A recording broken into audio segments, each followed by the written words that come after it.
We are living on a giant spinning ball, rotating around the sun, which is floating through the universe. A ball. We will now present you a different perspective. The Earth is flat and stationary, surrounded by a circle of ice that contains all the oceans, from where the sparkly vault of the firmament raises, under which rotate sun and moon in circular orbits very similar to each other. This model, known as the flat Earth, is way far from what the modern man is able to accept. Let's see why. Recently, Obama and Hillary Clinton have talked about flat Earth. They must have been founding members of the Flat Earth Society. They would not have believed that the world was round. They are basically the current protagonists of the crew, which for centuries guarantees dominion of the world to a few. They talk about it, avoiding the argument with the satire method. Isn't flat. Which is the treatment of mocking and discrediting everyone that questions any official versions. Gravity. As always, we will venture into the road that most might define wrong. Francis Bacon, The New Organ, 1620. Truth uncovers faster from mistakes than from confusion. The flat Earth argument exploded in 2015, quickly divulging on the web, dragging in researchers and average people. Thomas Kuhn's experiment will show you why in his most famous work, The Structure of the Scientific Revolutions. According to the philosopher, science doesn't progress because of the new discoveries and inventions, but the mutation of the paradigm happens through revolution. Like the social ones, the scientific revolutions are announced by the increasing intolerance in the existing order. In this particular case, scientists feel that the old paradigm has stopped working, but can't easily let go of it, and rather obstruct research. Scientists from both sides will exhibit accusations of heresy, today called conspiracy, or orthodoxy, negating. Every scientific revolution is not just incompatible, but often unmeasurable with what preceded it. And it's the unmeasurableness that explains why passing from a paradigm to another can't happen gradually, nor can it come from logic or from a neutral experience. It has to happen all at once, in a revolution. What we see, sure enough, depends both on what we look at and what the previous visual concept experience taught us to see.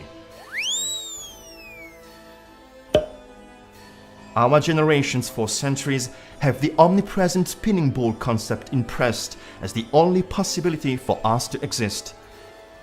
Anything that is not included in this paradigm is out of any chance, out of society, of logic, of the world. Yet, the globalist elite is pleased to reveal the flat Earth model. Freemasons have an obligation to truth that they adhere throughout symbols and messages disseminated everywhere. In movies,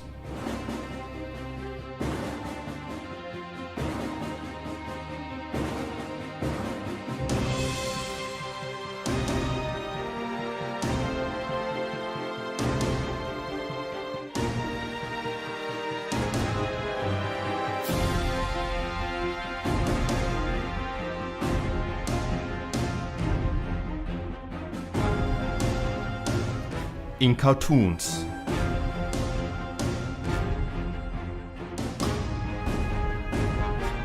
on the web,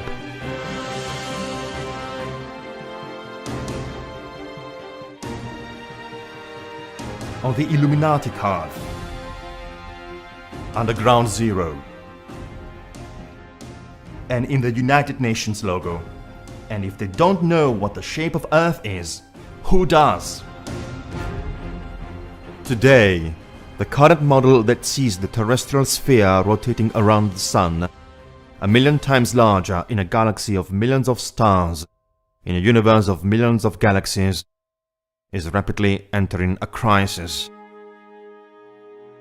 We can't yet know if this crisis will turn into a scientific revolution that will subvert the model, but the breaking points of the system seem to be unequivocally emerging. Before exposing them, a prefix. All the information in the astronomical field come exclusively from the deceptions of the space agency monopoly. These, careful not to contradict each other, have a common denominator, as common is the vector in all their logos.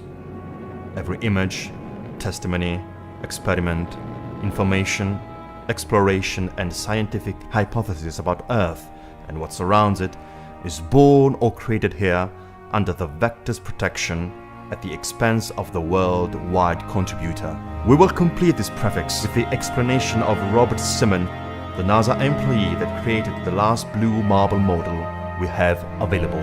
Where it was low, I colored it dark blue because they're low mostly in mid-oceans. And then where it's a little bit higher, it was like a little bit brighter green. There's a small problem with it because there's a very slight gap in between each orbit. It is Photoshopped. It is Photoshopped, but it's has to be. Then There was another layer to sort of simulate the atmosphere. It's called the specular highlight. So it's the reflection of sunlight off of water. Just what I imagine it to be. Unfortunately, I'm not an astronaut. I've never been to space. But I've looked at these images over and over again, trying to sort of get the essence of it. It is Photoshopped, but it's has to be. It is Photoshopped. It is Photoshopped, but it's has to be. It is Photoshopped, but it's has to be. So the image of Earth that we have available is reconstructed, altered, composited. In a precise word, fake. What does it take to create fake digitals when you have the best technology on hands? All it takes is a blue screen or a zero-gravity plane, and you're on. Here's what they purposely show you from the camera that is filming ex-President Bush's visit at NASA. A freshly modified image and a chromatic screen. The chromatic screen is an instrument used to substitute the color of the background with any scenarios. In CGI, computer-generated image, you can access the the ISS that isn't there.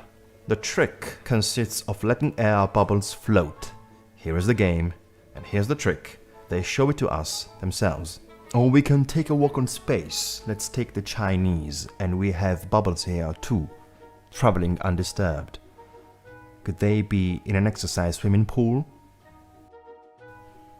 You can create a puppet out of nowhere when the insolence has no limit, or show the hidden side of the moon when the bad taste is without shame. All rigorously modified, digitalized, fake. Why not show authentic pictures? Probably because they don't exist. Till this day, it is not possible to have an authentic picture of Earth. We can just see the comparison of the sizes they show us to understand they don't even have the same reference.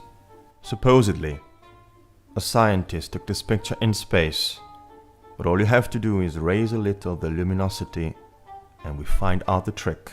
A rectangular cut, this image has been added. Whichever interpretation you want to give to the vector that comes in the space agency logos, scientists that operate there act confirmed to each other, like scoundrels of a grotesque Masonic farce, each one with a role. Cristoforetti, between a shampoo and an ablution, shows herself with a chemtrails normalizing number. Adam Stelzner plays the role of the leader on Mars Attack, where we seem to find a little of all. Bones, Grand Mars Ladle, rats, unless that they are not, like very likely, images tinted red, photoshopped, fake. Surely not published by mistake, but voluntarily used as a stress test for our minds that in front of such an obvious fake, perpetrated from our authorities, we will be increasingly ready to accept it. Cognitive dissonance. And Obama, who wants to achieve technologies to overpass the radioactive Van Allen belt, and Sandman for the first time, past the lower orbit. But wait, didn't the United States already done this mission 50 years ago? Landing on the moon, with a lamb cam and foil, kept all together by tape? When much to my surprise, a pair of early eyes. This material is so insolently fake that either they are crazy creating this staged reality, or we are dumb believing it. Both. The information monopoly is well coordinated with a world of school, science, politics, and is miraculously able to insinuate contradictions so big in the perception of reality that almost no one dares to look at them. Eric Kobler says, the human being is an information system with the consequence that it can be healed through information. This is what we are trying to do now, talking about the shape of Earth.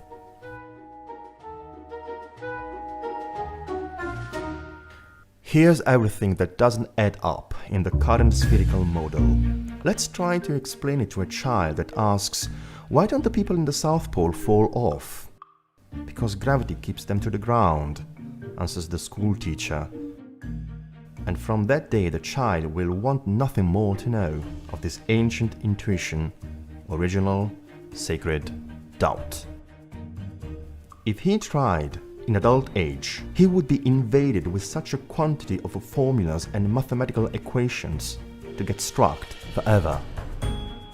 The force of gravity is a theory, not reality. What passes for law of gravity can be explained with the concepts of density and buoyancy. An object denser than air will fall towards the floor. One less dense will tend to float.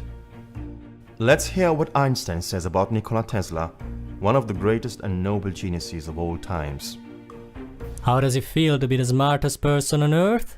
Well, you should ask Nikola Tesla about that. Now let's hear what Tesla says about gravity. The theory of relativity wraps all these errors and fallacies and clothes them in magnificent mathematical garb, which fascinates, dazzles, and makes people blind to the underlying errors. The theory is like a beggar clothed in purple, whom ignorant people take for a king. Its exponents are very brilliant men rather than scientists, but they are metaphysicists. Researcher Anthony Pash wrote, what has errantly labeled as gravity are actually magnetic force lines.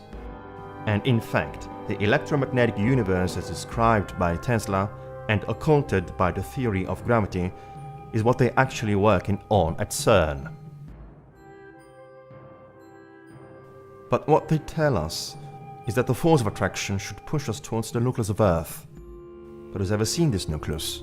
When the maximum perforation depth achieved by man is barely almost 8 miles, just the depth of Earth crust. So what are they talking about?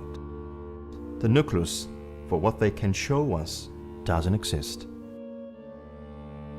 Surely, in a subverted paradigm when the law of gravity will have to disappear, scientists will adapt to other laws, maybe to the density ones, or the electromagnetic ones, and the kids will be able to finally see the upside-down man fall off. Because the law of gravity is just the theoretic instrument to justify the impossible roundness of the terrestrial surface and hide the true physiognomy of the universe. Dear child, they told you that the Earth is spherical. Okay, but can you see it? Who knows?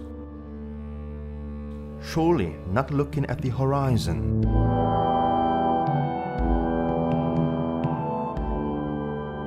Nor from the window of a plane.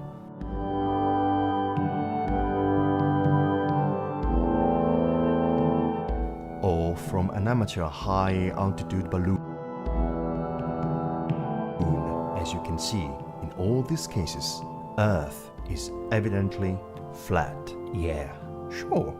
You might see it in an altered images from NASA, but we analyze these in the prefix. They are artifact, CGI, or filmed with a deforming fish island. Here's NASA's globe rotating with motionless clouds. This is the time-lapse of the terrestrial lights with a lot of special effects on lights. Storms, aurora borealis, ridiculous. And here's an example of a fish-eye Earth. So, it's all artifact. So, where can we see the curvature? Not from the ISS shuttle. That doesn't exist. We already acknowledged. It's a movie set. We can observe a plane flying. It could be a drone. It's a trick. All of that happened in a little town called York, Maine, across the United States from where we're talking to you right now. And all of that happened in a little town called York, Maine, across the United States from where we're talking to you right now. We would be willing to believe it, only if during a live feed, an astronaut decided to show us what is visible from the porthole of the shuttle. I repeat, in live feed. Surely not in the scenes treated in post-production. Otherwise, we stay in the computer graphic field. Should we see the sphere from satellites? What satellites? The ones described from the pen of the science fiction author Arthur Clarke that invented them in 1945. Yes, because satellites are an editorial product and were realized only 20 years later by NASA. But till this day, we don't have credible images of the construction of a single satellite or of the ISS. Hands-on data. Today we should have in orbit about 20,000 satellites, but no one has ever ascertained their presence, verified a possible collision or fall, the blacklit passage observing the moon. Never seen. Neither from Earth nor from space, excluding the images elaborated with computer graphics. Good morning. This is the last picture from our so-called satellite on Italy.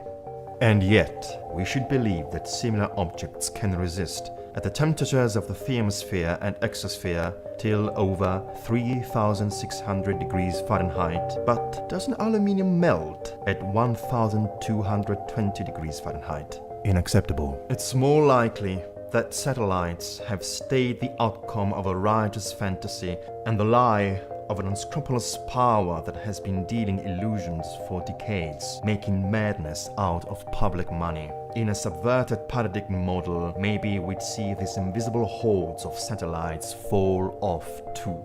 Also because today, all telecommunications are realized by a million of miles of optical fiber cables, and radio bridges are present everywhere in our territory. After all, it should be easy to verify the existence of satellites. All they would need to do is turn Hubble around, for example, make it face Earth, and show us the center of an American city on live feed. They never do it. They can't. They would first have to take it up in orbit. But first, there would have to exist an orbit around a spherical Earth, which is in fact put up for discussion in the flat Earth model. Here, our Earth is not the board they told us. So let's see what it is. Well, what it could be, since we are talking about models. Sure enough, we do not want to abandon the terrestrial sphere to embrace the soothsayer crystal ball, but we are obligated to flank to the prudence of details, the courage of vision. Also because if the idea of the globe falls, Freemason Newton's gravity falls too, like Freemason Darwin's evolution, that makes a man and nothing at the drop keel of infinite space. Exactly Darwin indicated in the Protocols of the Wise from Zion as one of the skeleton keys to weaken the non-Jews, proclaiming their brains to the fakery that it's all a coincidence and that we are grains of dust with no importance.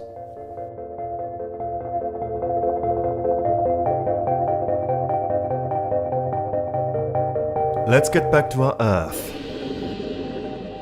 Every object that disappears at the horizon ends up beneath Earth's curvature. This is what conventional science says by daddy's mouth to the child that faces the sea for the first time.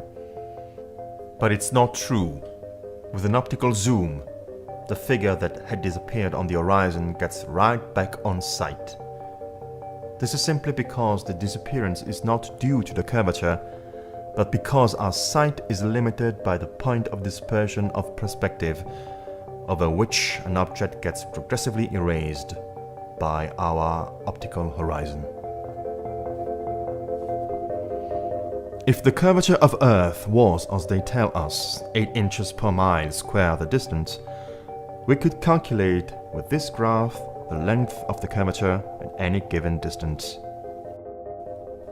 For example, a distance of 118 miles should give a curvature of 1.74 miles.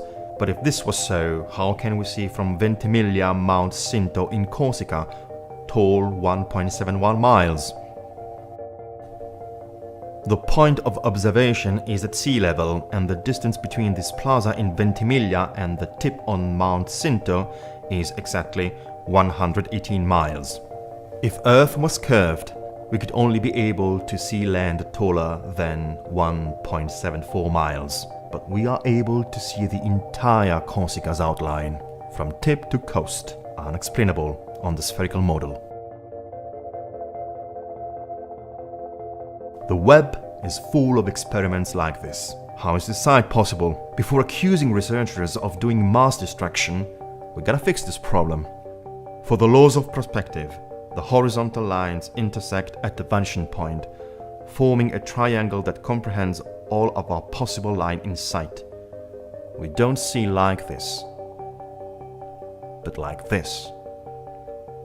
Over our visual horizon, everything disappears, just like the sun, like these buildings that will look as smaller and collapsed as they get over our prospective horizon. Obviously not because Earth is a sphere. If the collapsing of the buildings was due to Earth's curvature, we couldn't see them straight, but with an inclination. But it isn't so. The curvature is not there, in fact, it's not observable, it's not contemplated in the real world, and constructions engineers know that very well, since they never mention it in any calculation making big constructions. A geometer and engineer with 30 years of experience published on the Birmingham Weekly, "All our locomotives are designed to run on what may be regarded as true levels or flats. Anything approaching to 8 inches in the mile, increasing as the square of the distance, could not be worked by any engine that was ever yet constructed." And again, engineer Winkler was cited by Earth Review magazine about Earth's curvature, where it stated, "As an engineer of many years standing, I saw that this absurd allowance is only permitted in school books. No engineer would dream of allowing anything of the kind. I have projected many miles of railways and many more of canals, and the allowance has not ever been thought of, much less allowed for. A small navigable canal for boats, say 30 miles long, will have by the above rule an allowance for curvature of 600 feet. Think of that, and then please credit engineers as not being quite such fools. Nothing of the sort is allowed. We no more think of allowing 600 feet for a line of 30 miles of railway or canal than of wasting our time trying to square the circle."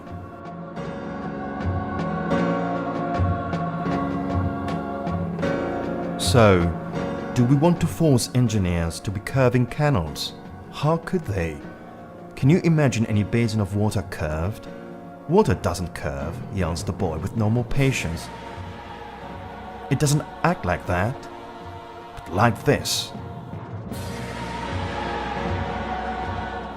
So, at the least, in correspondence of oceans should exist huge sweeps of water on the same level. At least there, the Earth should be flat, but they keep promoting the opposite model, a curving ocean. Simply unlikely. The natural physics of water is to maintain its level.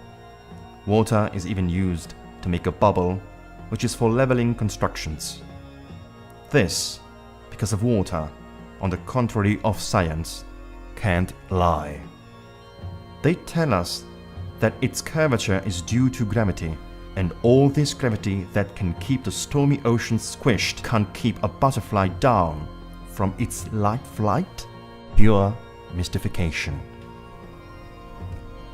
Plane flights tell us even more. Let's check it out At rigor of logic, a plane flying at an altitude even to the Earth's surface would have to keep pointing its nose down.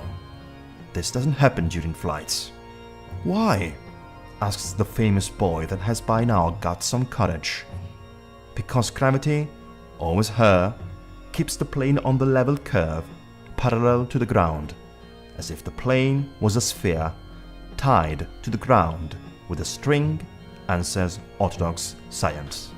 So to indulge the curvature below, there is no compensation necessary.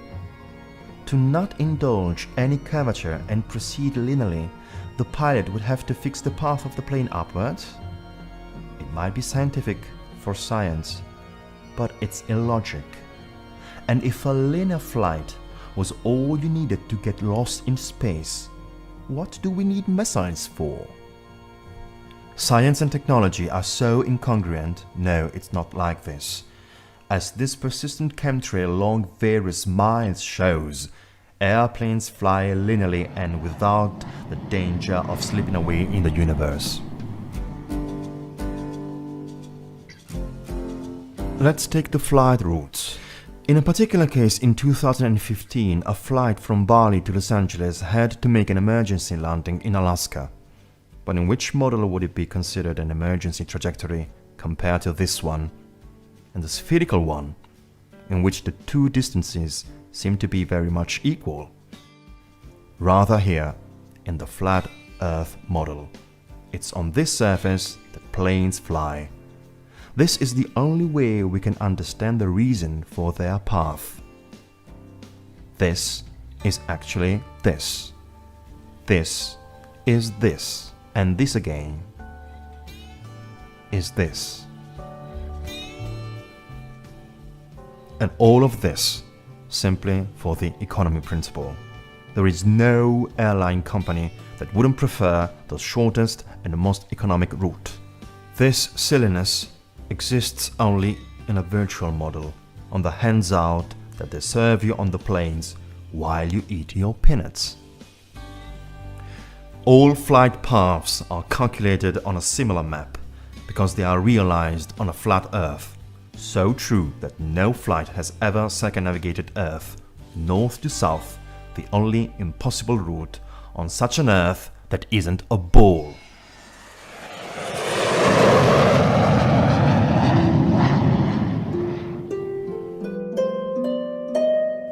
An elegant way to explain Earth's curvature is given to us by Eratosthenes from Cyrene, mathematician and philosopher that lived in the 3rd century BC.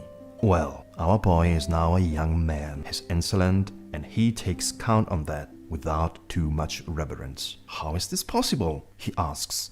Now, till this day we have to exhume Eratosthenes to prove a fact as huge as the shape of our world. Simple, because these exhumers only have an handful of dust on their hands. Eratosthenes' experiment consists on measuring a spherical Earth radius. His results was only 5% off from what is now taken for valid. He simply observed the difference of the shadows projected by the sun at noon of summer solstice in two towns, Siene and Alexandria of Egypt, that have a distance of 5 million stadiums between them, and thought to be on the same meridian. When at Siena the sun doesn't project any shadow at noon, at Alexandria the shadow of the gnomon makes 7.2 degree angle compared to the vertical, which is a 50th of a round angle. Here comes the deduction. The circumference of Earth must be 50 times the distance between the two cities, which is 25,000 stadium. 24,200 miles. Almost as much as the 24,900 miles of terrestrial circumference accepted today.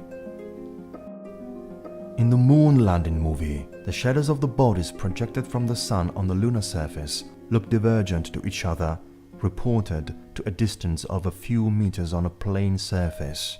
There is no need to presume any significant curvature. But if the sun was distant 150 millions of kilometers from the moon, the shadows of the objects this close should be parallel. We can only justify this with a close source of artificial light. We know that NASA built the moon landing at home, but what can we still observe is how on a level surface the inclination of shadows can vary with the closeness to the light source. What Eratosthenes solved, presuming Earth's curvature, needs to be done by calculating a much minor distance to the Sun. The flat Earth model, in fact, describes the Sun close to Earth, just like the vision of the rays suggests. And if this is fakery, as some might define it, from the atmospheric refraction, it means that Eratosthenes too made these calculations induced in error from refraction. But it is not so.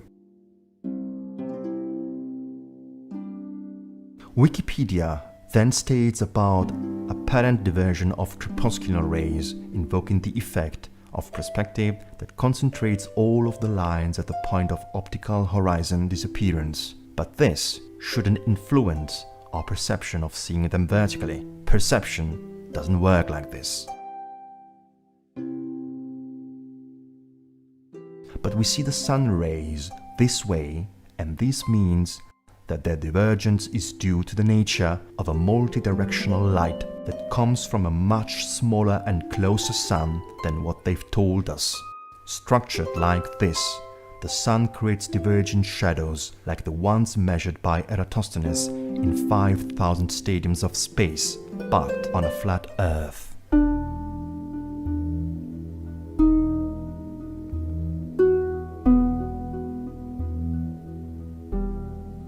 Now, let's take care of Earth's movement and let's examine the proof of all proofs, the gyroscope, a physical instrument that is able to keep its rotation axis fixed without bothering about surrounding movements. This happens for effect of an angular movement law conservation, and it's realized through the mechanical connection of the axis with the gimbal suspension. The gyroscope was used for the first time in 1852 by Léon Foucault to prove Earth's movement. Scientific chronicles report success of this demonstration. Let's see. Once you turn on the gyroscope, either manual or electric, it will keep its rotation axis fixed without being influenced by the movements around it.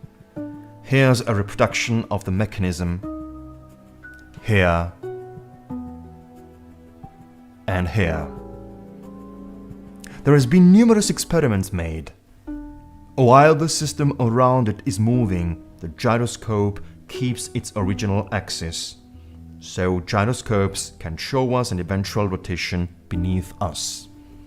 If Earth spins 360 degrees in 24 hours, the instrument would have to show its stillness over a surface doing a 360 degrees spin, giving us the mechanical, final, undeniable proof that Earth is rotating. Let's take a look.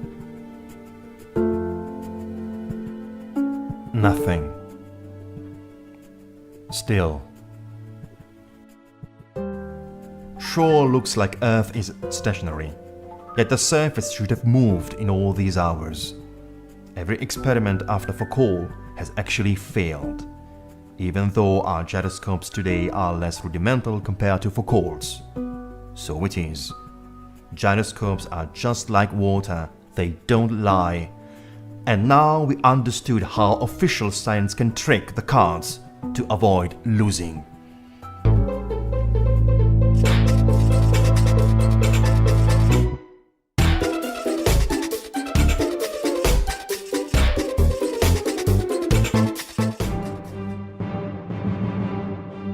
Then we have the Coriolis effect. The scientific divulgators can't wait to point out formulas that show how this apparent force can make hurricanes and bathroom drains swirl clockwise if you wash your hands in the northern hemisphere and anti-clockwise if you wash them in Australia. Please stop! For the toilet drains, consult Wikipedia. We get it now. They make up imaginary forces and they apply them as they wish. They made Coriolis effect. After a bullet shot in the air, that supposedly resents of the falls before hitting the ground, but not for a plane that if it resented this effect, it would have to land like this. Because nonsense can be kept in flight only until it hits the wall of reality. So let's debunk them. Hurricanes and water drains swirl both ways everywhere, and planes simply land on the ground. If Earth rotated constantly with its atmosphere going east at over 1,000 miles per hour, no plane flying at 500 miles per hour could reach a destination in the east without it coming back behind the plane. Actually, if we think about it, Earth's rotation is imperceptible. Unfortunately, we don't believe what our eyes see because they have taught us an artifact system which requires believing what has never been confirmed by observation or by experiments. Remember this, no experiment has ever confirmed that Earth moves.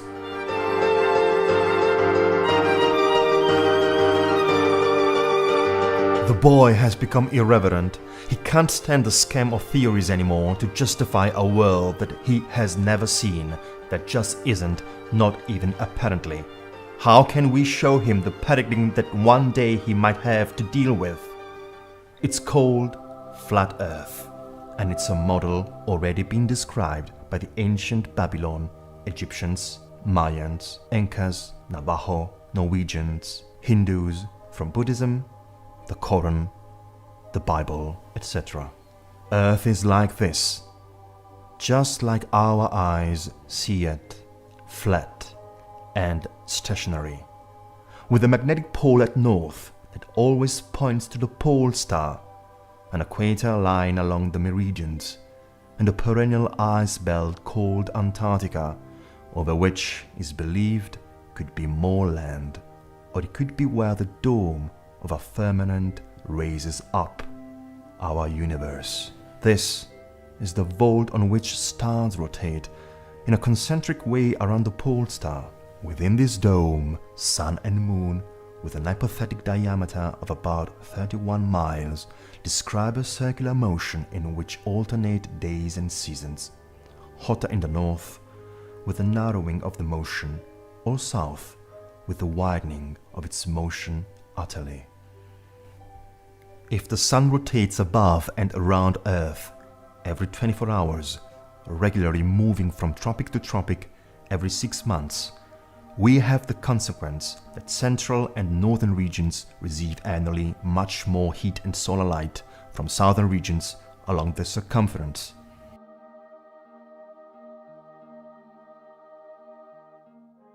Since the sun moves faster over the southern region in the same arc of 24 hours, it has to go over the northern region, which is smaller, proportionally slower.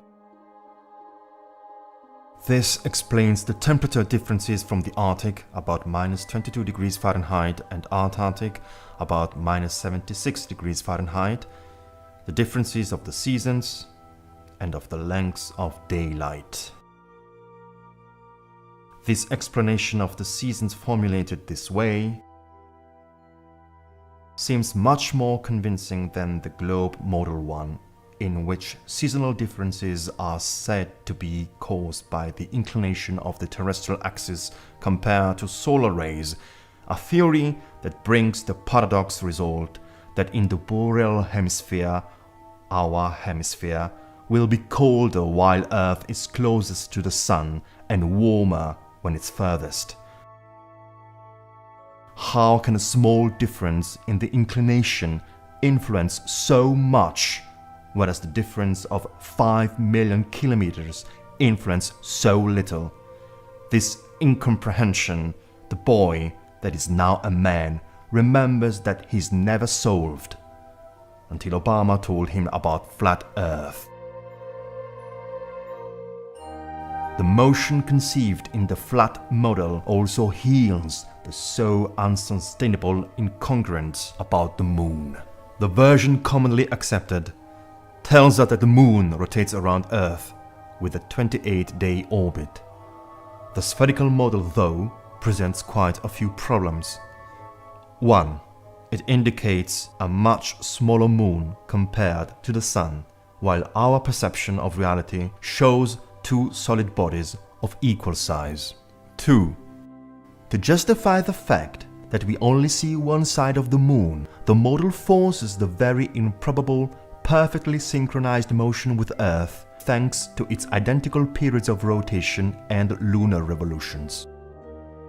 But if it was so, it's hard to understand what produced the craters on the visible side, since this side has always been facing us. 3. With this concept of motion, it would be impossible to see the full moon during the day, but it is something we can observe in our reality. 4. Some lunar eclipses are incompatible with this theory. He has explained the eclipse in the spherical model. The moon enters the cone of Earth's shadow that interrupts light from the sun. Let's watch.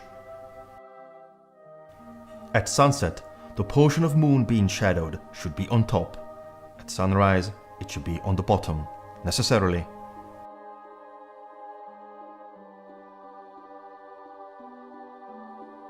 But it is not so.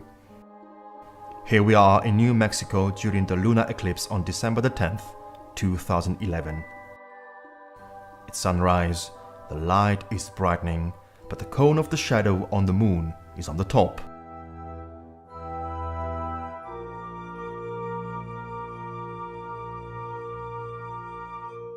Same phenomenon observed with incredulity in Illinois at 6:30 in the morning. I find very interesting is I was expecting the shadow to come upward across the moon as it would go down and it would pass into shadow, and actually it's going the other way around. In this case too, we have to choose. Either we listen to science and ignore reality, or we can observe reality and give the definite kick at the spherical model. In the flat Earth paradigm, the moon, whether it's a sphere, a disk or whatever, it has an orbit just a little slower than the sun, 25 hours. This is a model that seems more plausible to us. The motion indicated explains solar eclipses too, phenomenon that ancient civilizations knew how to perfectly calculate based on this flat Earth plan. And now let's move on to the motion of the sun. This one, like sunrise, is the slow motion of the sun getting closer to us from east. Its setting is nothing more than its disappearing from our visual horizon. No curvature makes it go over the horizon. The sun simply disappears from the point of our perspective. So once again, observing reality gives us the precise perception of things. In fact, it seems evident that it is the sun getting closer or farther from us rotating on a flat plane that it's at the center of our universe as we see it. One of the main keys to start up the paradigm crisis is to put in light all the contradictions in the dominant spherical model together. If it was Earth rotating, it would end up with altered seasons on A and B. So, going from a point to another, we should observe the inversion of days with the nights. Midnight in June should be becoming midday in December. It doesn't happen because they say every 24 hours Earth spins 1 degree over, not 360 but 361 degrees. This compensation maintains the same days and nights in the two positions indicated. So the inclination of the globe remains the same, 23.5 degrees in June as in December. Considering that the North Pole always points at the polar star, how can this happen in both moment A and B, distant 186 million miles from each other? and with the same axis inclination. In fact, reality doesn't get along with theories, as it would on a stationary model, which describes a flat plane over which the firmament of the stars rotates around the polar star.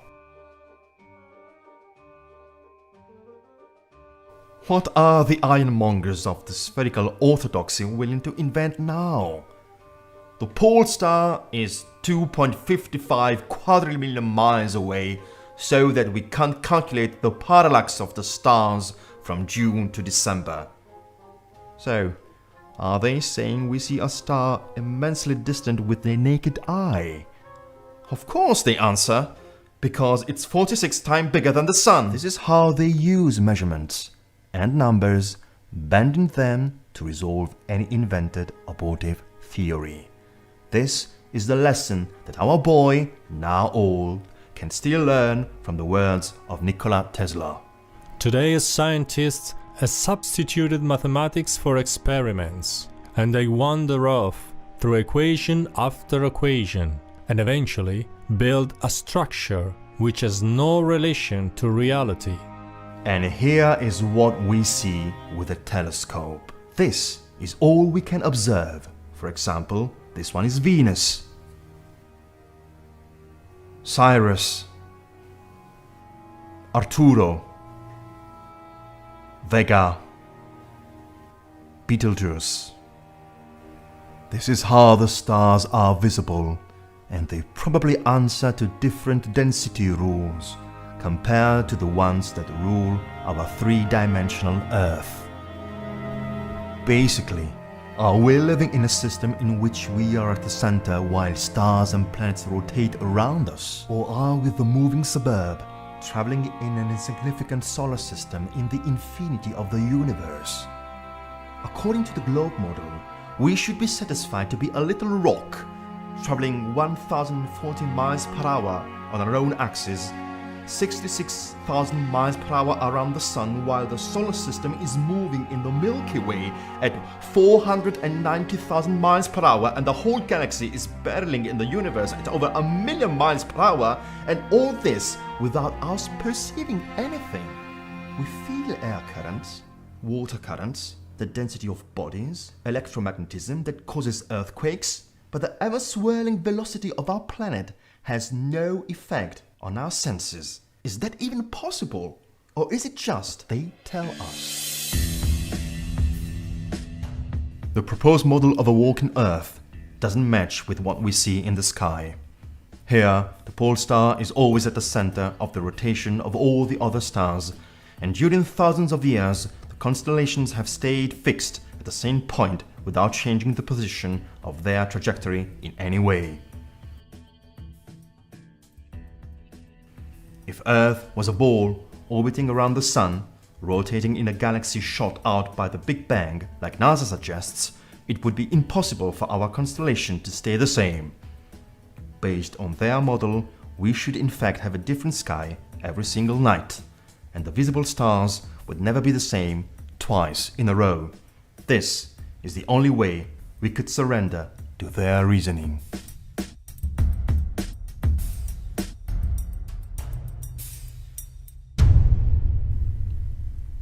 But orthodox science has on hand the dominant paradigm that has been creating for the last 2 millennia and will use it till the impossible, till the irreversible, showing off laws made by equations that have only the purpose to make inaccessible the observation of the universe and the criticism of the imposed model.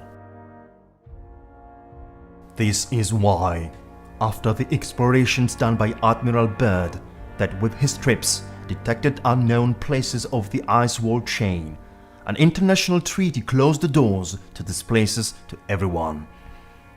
It isn't so strange that the Rockefeller family financed and promoted both the expeditions so much that they have been dedicated the name of a mountain in the Antarctic.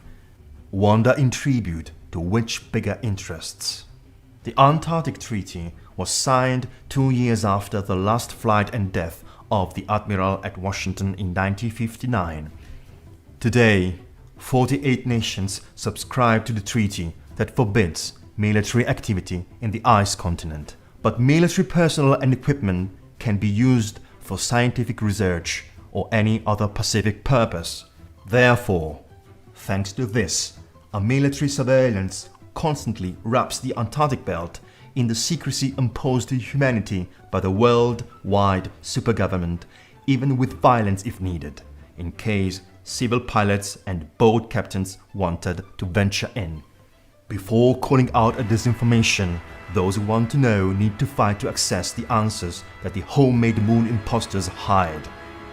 If the flat Earth was the dominant paradigm right now, think about how easily you would fall in the ridiculousness trying to convince others that the Earth is a spinning ball, dragging clouds and oceans without anybody noticing it. Newbies inquisitors, be wise and run upon the road to knowledge, not the one of the stake.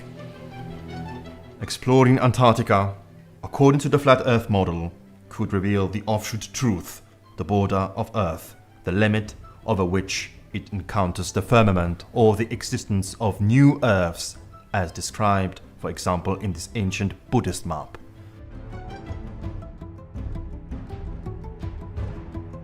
If it was so, we could assume the presence of land nearby us, on a flat plain separated by ice, or on plains underneath us. This could be the pavement of the universe. Today, a knowledge trip would be possible where no one else has ever gone.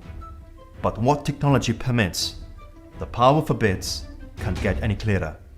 The ice belt under the 60th parallel has been made inaccessible. The dominating elite made it an international off-limit zone, open to limited and very expensive guided visits only, with only 3 totally controlled points of access. After all we know, guards are always on the border.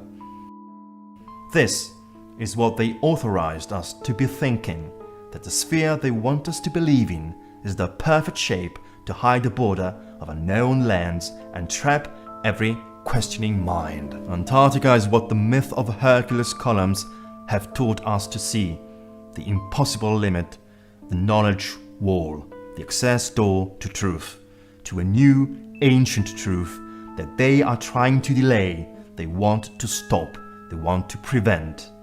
And if someone tries to define it, they will provide to pollute it again, saturating the masses with lies.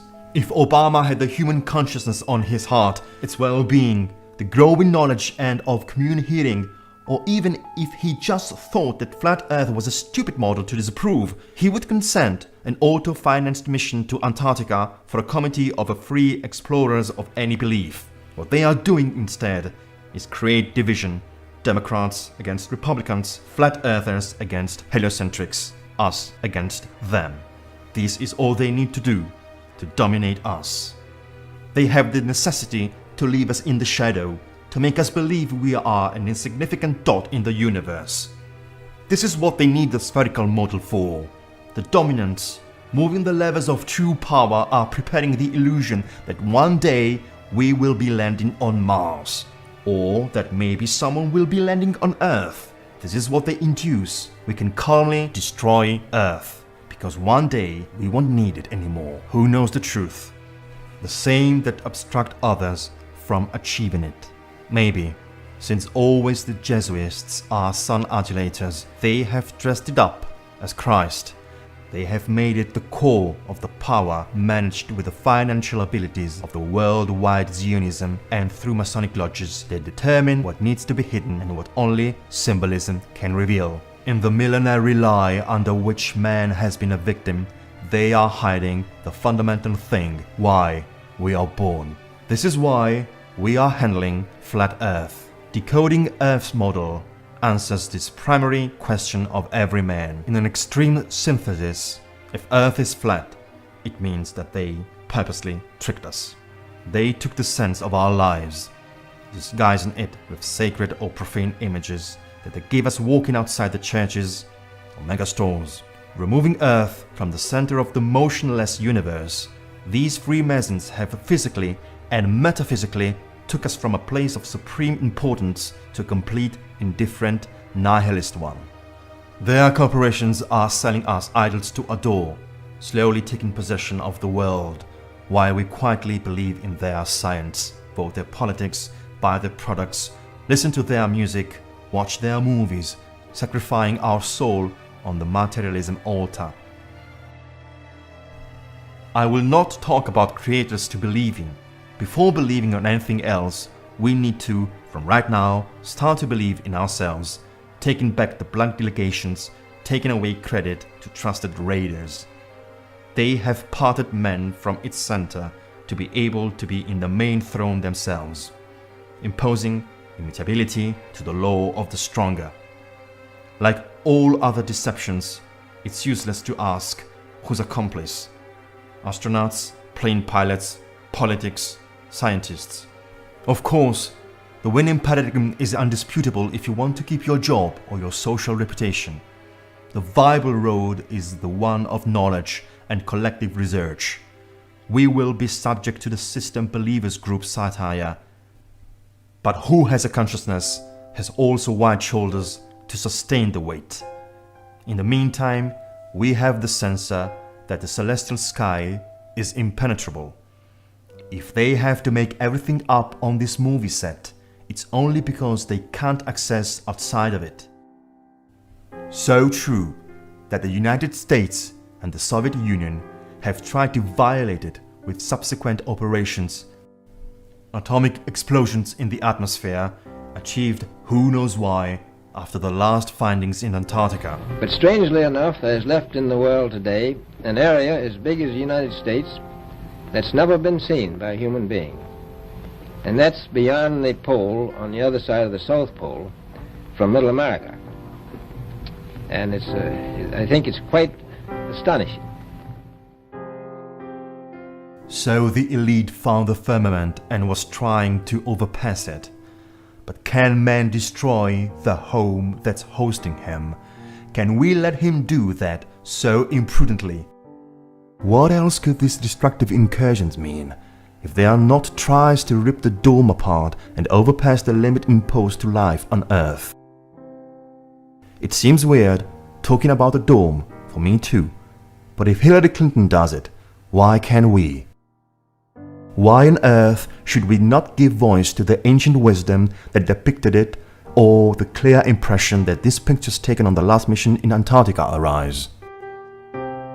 But we are all standing under a glass ceiling right now. What is this barrier impossible to overpass? Translucent material, force fields, the so-called Van Allen belt, they say. Something that not even a missile can overpass, that's for sure. 4, 3, 2, 1.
NASA knows.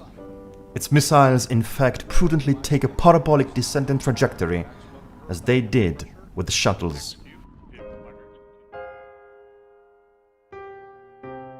By the way, remember the accident of the Space Shuttle Challenger in 1986? Well, it seems like 6 of the 7 participating victims, so to say, result still alive. Doesn't it look like it to you guys too? Was it the umpteenth farce made in the USA? Maybe. We will never know.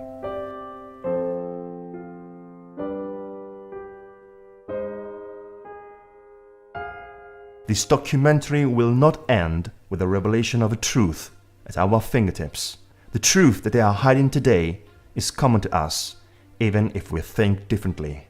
Maybe that's our greatness, the importance of what nature, Divine Mother, truly has been treasuring under its firmament so ineffably, which seems to exist only as one huge consciousness and intelligence that the divine Fibonacci code seems to describe.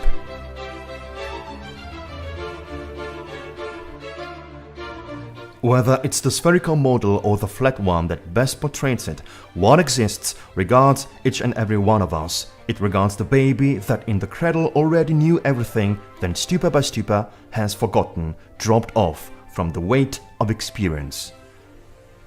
So today, they want to make him think that the moon has been conquered, that the nucleus of Earth is attracting us, that lights so small are huge suns at unpronounceable distances. But the same ones tell us that who doesn't have a degree can't rebut and has to accept the atomic harmony that's threatening the future of life, the elimination of the entire terrestrial species on the rhythms of huge extinctions, and accept that oil gets defined as a fossil in order to sell it to us as rare and indispensable, that the chemical poison irrigated by planes passes as a vapor, so to kill us without even a perpetrator, and accept that the elite dominates reality and induces all of us to the perception of reality that best suits them. To convince us that war is good, competition is good, dominion is good, impoverishment is good. Even taxation is good, or a necessary bad if you wish. This is what they are making us accept. This model can be subverted, and Earth, as we see it, is unique, alone, unequivocally the measurement of our existence.